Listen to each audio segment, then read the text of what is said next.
Hello বন্ধুরা, আমার YouTube চ্যানেলে সবাইকে স্বাগত। আজকে খুব সুস্বাদু একটি রেসিপি আপনাদের সাথে শেয়ার করব, সেটা হলো ইলিশ মাছের রেসিপি। এটা খুব কম সময়ে আপনারা করে ফেলতে পারবেন বাড়িতে, আর এটা খেতে খুব দুর্দান্ত হয়, আর টাইমও খুব কম লাগে, আর কয়েকটা উপকরণ দিয়ে আপনারা এটা ঘরে করে ফেলতে পারবেন। এর জন্য প্রথমেই লাগছে আমাদের ইলিশ মাছ, যার আমরা মাথা, লেজা আর কয়েকটা পেটি পিস নিয়ে নেব। আর একটা মশলা আমাদের তৈরি করে নিতে হবে। 1 টেবিল স্পুন সাদা সর্ষে, 1 টেবিল স্পুন কালো সর্ষে, আর কয়েকটা লঙ্কা আমরা নিয়ে নেব। লঙ্কা কিন্তু আপনাদের ঝাল, আপনারা যেমন ঝাল পছন্দ করবেন সেই মতো আপনারা লঙ্কা নিয়ে নেবেন। এটাকে আমরা বেটে নেব। বেটে নেওয়ার পর এর মধ্যে আমরা পরিমাণ মতো নুন দেব, আপনাদের স্বাদ অনুযায়ী দেবেন নুন। হলুদ দেব, দিয়ে মশলাটাকে গুলিয়ে রেখে দেবো।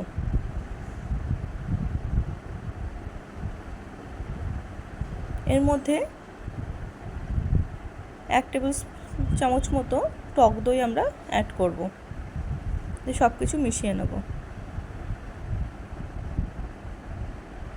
তারপর একটি টিফিন কৌটো নিয়ে তার মধ্যে মশলাটা ঢেলে দিয়ে একটা একটা করে মাছ নিয়ে মাছের গায়ে আমরা মশলাটা মাখিয়ে নেব ভালো করে।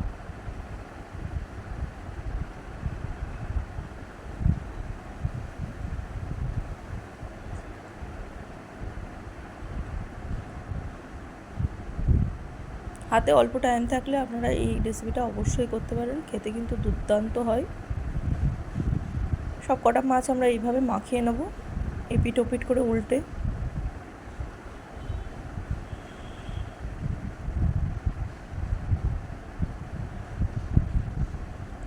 মাখানো হয়ে গেলে এর মধ্যে আমরা সর্ষের তেল দিয়ে দেবো পরিমাণ মতো,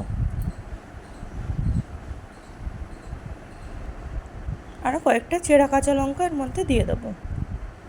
কড়াইয়ে জল বসিয়ে দিয়েছি, সেটা ফুটতে শুরু করে দিয়েছে। এবার সেই ফুটন্ত কড়াইয়ের মধ্যে, জলের মধ্যে আমরা টিফিন কৌটোটাকে বসিয়ে দিয়ে ঢাকা 20 মিনিট মতো রাখলেই কিন্তু আমাদের ইলিশ ভাপা রেডি, যেটি খেতে খুবই সুস্বাদু হয় এবং খুব সহজেই আপনারা বানিয়ে ফেলতে পারবেন। আর এটা আমার জন্মদিনের দিন আমার শাশুড়ি মা এই ইলিশ মাছটা নিজে হাতে এনেছে, তারই একটা রেসিপি করে আপনাদের সাথে শেয়ার করলাম। আপনারা অবশ্যই বানাবেন, আর কেমন হয়েছে রান্না করে সেটা আমাকে অবশ্যই জানাবেন কমেন্ট করে। দেখেন আমার জন্মদিনের মেনু, আজকে কি কি রান্না করা হয়েছে সমস্ত এখানে দেওয়া হয়েছে।